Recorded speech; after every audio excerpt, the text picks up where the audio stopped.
What if I told you that climbing the career ladder was in fact the wrong approach for your career? Well, in today's session, I want to answer that question and help you get clarity on that. Again, make sure to like and subscribe if you like stuff designed around portfolio careers and contracting. And for those of you who don't know who I am, my name is Michael Tabirade, an independent management consultant and founder of the consultancy, The Mastery Group. Now let's get started with designing your career with intentionality and not by chance. Now, essentially, we don't want to be random. What do I mean by this? We want to be in a position where we are abundantly clear about what it is that we're aiming to do within our career. It's that simple. We're not trying to be in a position where we have people telling us what to do. So the first question you need to ask yourself is, who do I want to become? What do I want to be known for? Because these questions will help you to understand what decisions you need to make moving forward. And so with that in mind, the first thing you need to focus on is clarity. This is why it's underlined. It's the first thing. Because if you're not clear in what it is that you want to do, then it's very hard for opportunities to come your way. Let's say, for example, you have an interest in personal development, but you also have an interest in investing, but then you also have an interest in filmmaking, but you want to offer all your services and all those different things. Like, people are going to get confused. They don't know whether to come to you to help you with investing. They don't know whether to ask you for your video services, etc., etc. And with that in mind, by focusing on all of those different things, yes, you have key skills, but are you stopping yourself from getting the income that you need to make? Now, it sounds counterintuitive because essentially what I'm saying is you should diversify your skill set, but how you communicate that needs to be done in a way where it's clear about the sort of person that you want to become. It has to be clear. So for me, I am badging in with this whole idea of being an independent program management consultant that has an expertise in digital transformation, more specifically within the NHS or public sector. That's quite clear. So you can see that I'm an independent consultant, so I'm a contractor working outside of IR35. I have an expertise within program management. Specifically, it's centered around digital transformation. And so that's really talking about what are the sort of things I work on. If I wanted to add more, I could say I can help teams, departments, and organizations become more efficient and productive using technology.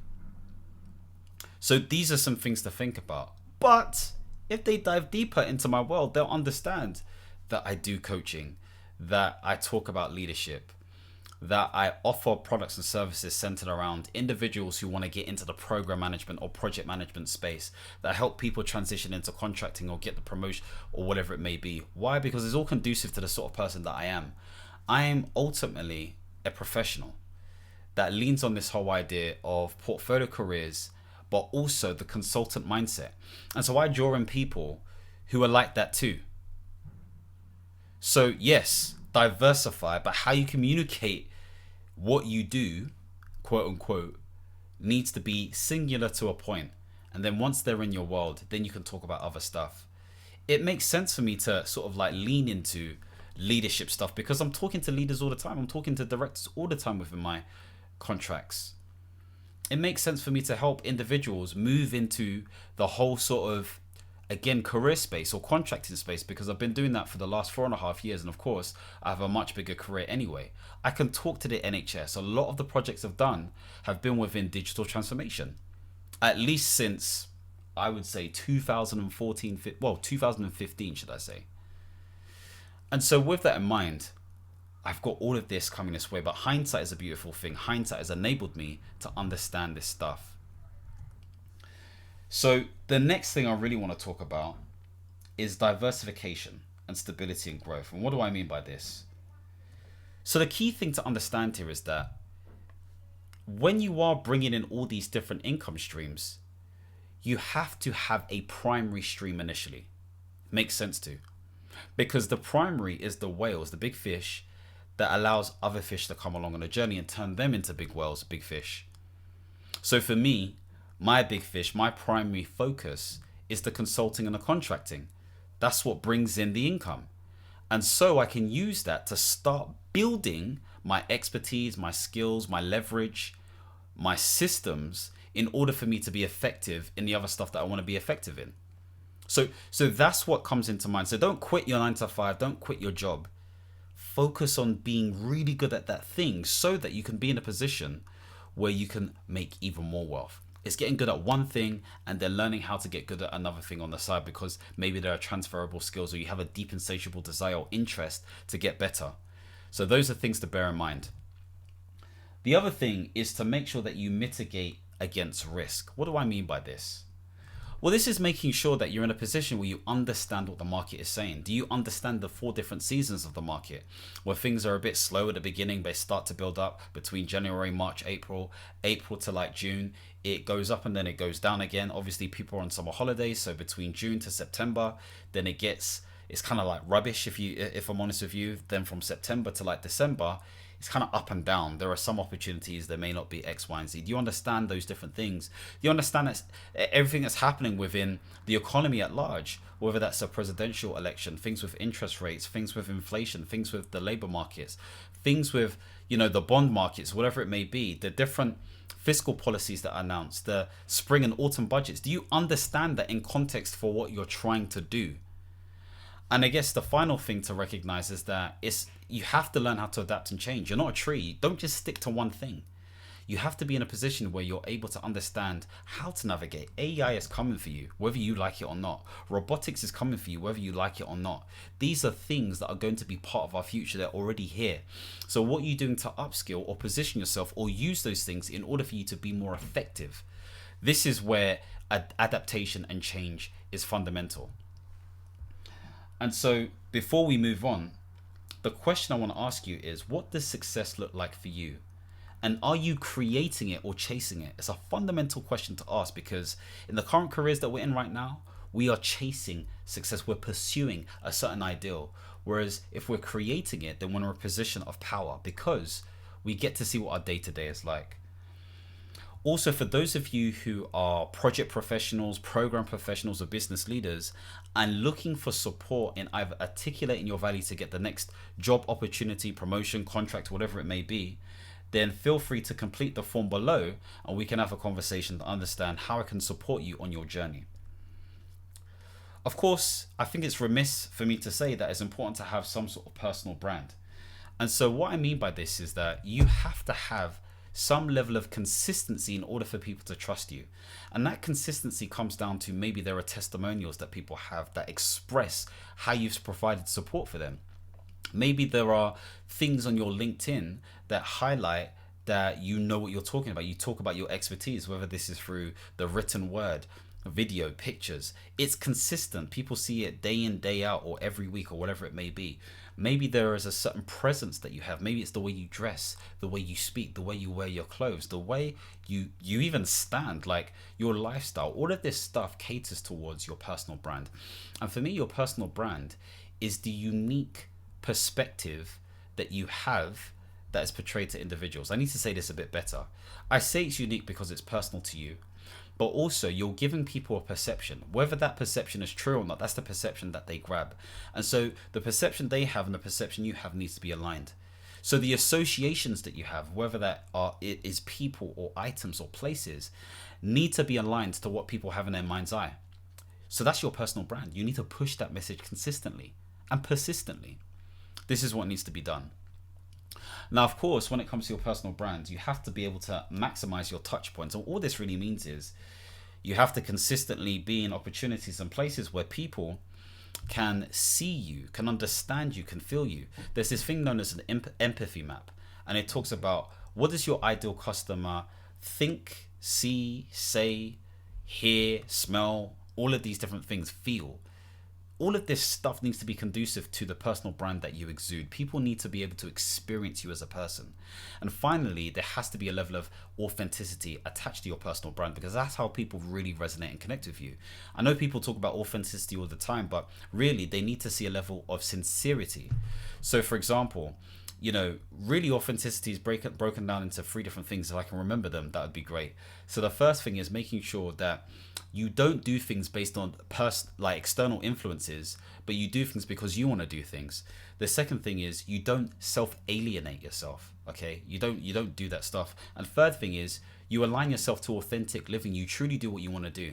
Now, of course, you don't want to be in a position where you're so brazen outlandish, because socially that doesn't make sense. But you do want to be in a position where you're not compromising hugely on your core set of values, those core values that help you make decisions. This is how you really build your personal brand. And really, you're just doing that in public, whether that is online or at events or whatever it may be. So those are the key things to remember when building your personal brand. Again, if you want to know more about how I build my personal brand, again, obviously you can see what I do, but let me know if I should do videos on that and all of that kind of jazz. So moving on from that, we have a bit of a bonus. And again, this is all centered around systems and automation. So when building your portfolio career, it is so important to make sure that you invest in the right stuff. Okay.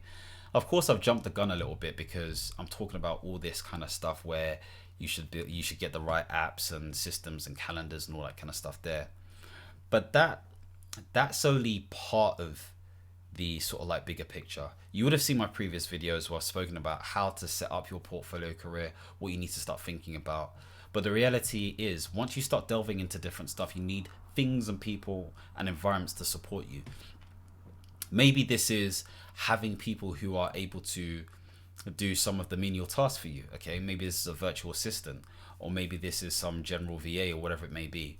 Maybe there's a situation where you leverage AI in order for it to do tasks for you. Okay, maybe you're using something like Otter AI, or maybe you're using something like Claude or ChatGPT or whatever it may be.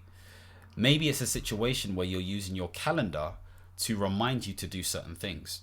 Okay, so these are things you need to start thinking about. You also need to be thinking about how are you making money, how are you managing money, and how are you protecting your money as well. Within the portfolio career landscape, you can call it multifaceted, you can call it what you want. You're going to have to be in a position where you understand how to receive payment and how you basically how you receive payment, but basically also how you're able to notify payment, so like invoices and stuff. Sorry, I had a bit of a lapse there. And so these are all things to think about, but you also need to think about insurances: business insurance, income insurance, health insurance, house insurance, buildings insurance. All these different things come into play for protection. You need to understand how you're going to budget, and are you using certain pots for this or for that or whatever it may be. All of this stuff you need to start thinking about more, because the world is under deep change right now and you need to get with the times. Also, there are things that you can consider in terms of standard operating procedures. These are basically documentations that highlight and templatize the things that you know already. So what sort of things can you put into a template, into a system that makes things easier? You streamline things. And so really, for me, a portfolio career is an opportunity for you to create the career that you want, utilizing what's known as the consultant mindset, i.e., using strategy and problem solving skills to solve unique problems for specific individuals, but in different areas. The portfolio element is the fact that you have a basket of many different skill sets that you utilize to make money in. Ultimately, it's all you. You can have a niche, but the niche is you, essentially. Okay, it's just how you communicate that niche to the right types of people. So hopefully this has given you some sort of like insights in terms of what you need to be thinking about when developing this type of career, because the 9-to-5, I'm telling you, is dying every single day, especially in the rise of technology. There's going to be a point where technology is just going to do it all. Maybe not in the next 10 years, maybe in the next 20 years, who knows, 50 years, whatever it may be. Maybe we won't be around for it. But as we progressively move towards that space, the portfolio career makes more sense. And you being an expert in one thing or many different things, it's just never, like, you just need to get to terms with it. Check out the World Economic Forum, because they talk about the jobs that will be displaced by AI. I think there's 98 million different jobs, lower level tasks. I'm not trying to obviously sort of make anyone feel, let's say, inadequate or anything like that, but this is just happening. So upskill, find ways to upskill, okay? And there will be 170 million new jobs that are created. Are you going to be part of that 170 million? Okay, this is by 2030, I understand it to be. So with that in mind, to summarize, Success is created and it's not stumbled upon, okay? So you have to be clear with what or who you want to become. There needs to be deliberate action behind what you're doing, and you need to be proactive with your decision making. This is all centered around your values. A diversified career is built on core strengths, multiple streams of income, and ensures that you're resilient, just like with any investment portfolio. You also make sure that you're authentic and consistent and really edify and highlight your expertise in your online content or the people that you speak to, your pitch, okay? And finally, you want to make sure that you streamline your tools and your systems in the right way, whether these are templates, standing operating procedures, other sort of software, or people who can help you become better. Of course, let's definitely connect. If you haven't connected with me already, connect with me on LinkedIn. Definitely subscribe to my YouTube channel if you haven't done so already. And again, if you want a competitive edge as a business leader in today's current climate or project professional, then complete the form below. As I always say, if you want to see more videos centered around life management, portfolio careers, contracting, the whole shebang, don't forget to subscribe and hit the notification bell. And as always, my friends, understand, reach, and expand. Peace.